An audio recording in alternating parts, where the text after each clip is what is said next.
What's up, YouTube? It's your boy Sanchez405 coming at you. It's on the Warpath.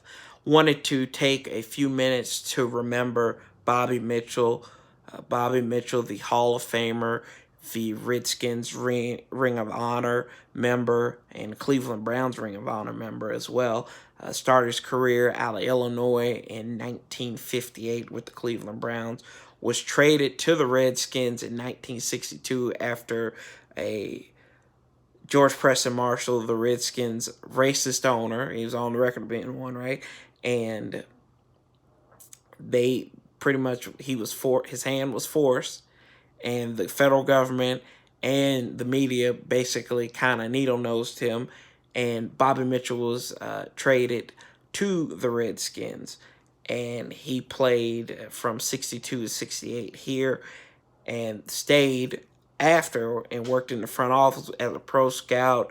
And then he made his way all the way up to assistant general manager. So from 69 to 03, and he's part of those 3 Super Bowl championships. Really, he's part of all 5 Super Bowl appearances.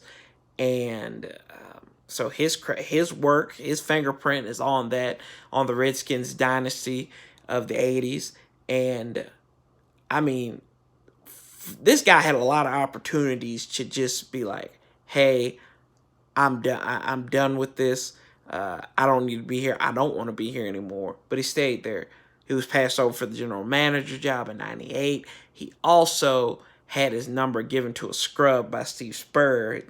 Wore number 49. I think it was like Leonard Steffens or Stevens or something like that. But it was some guy that should not have been wearing that number. And Bobby Mitchell, what he did for the NFL, I mean, he could score touchdowns anywhere, rushing. He started out as a halfback in Cleveland, moved over to flanker in Washington, so he had receiving touchdowns, had back-to-back 1,300-yard seasons receiving for the Burgundy and Gold. He had kickoff returns, punt returns for touchdowns. So he did it always, almost 100 all-purpose touchdowns. I think he was second in the lead in net yardage in league history when he retired. So that just tells you the impact he had on the football field, and he was a game changer. And he was the first African-American player, like I said earlier. So his fingerprint is on this team, and he will be missed. He left, like I said, a legacy that will be untouched. That's something, if Redskin players don't know who he is, and us as fans, if you don't know who he is, you need to look this guy up.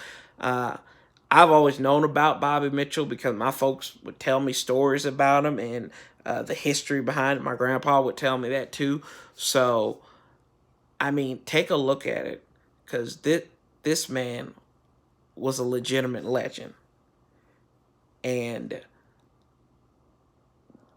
he helped make the Redskins what the Redskins are.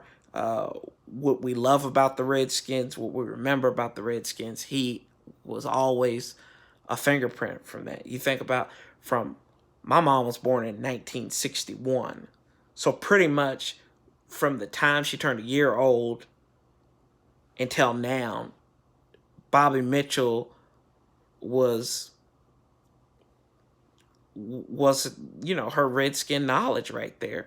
So I mean, even though he left the team in 03 in an official capacity, he still would come back for Alumni Day and Ring of Honor inductions. So he will be missed. But I thought it was important to take the moment to talk to y'all, come and talk to y'all about that, and tell me what you think. Do you have any moments you remember about Bobby Mitchell, whether it was watching him on an interview, watching some highlights? I know there's probably highlights out here on YouTube of Bobby Mitchell. And yeah, I mean, but just tell me what you think. And other news, Amir and I will be on here. I guess we can say it's Monday now. We'll be doing a mock draft this evening, so about 7:30 p.m. Eastern Standard Time. We're going to unveil our mock draft, and we'd love to have you there. We'd love to have you here. We'll be streaming that live. But rest in peace, Bobby Mitchell. And like we always tell you all here, we love you guys, and we'll be talking to you. Sanchez 405, and how do we say it here? Peace, love, and hell, or love, peace, and hell. Either way, rest in peace, Bobby Mitchell. We'll be talking to you real soon. I'm out, y'all.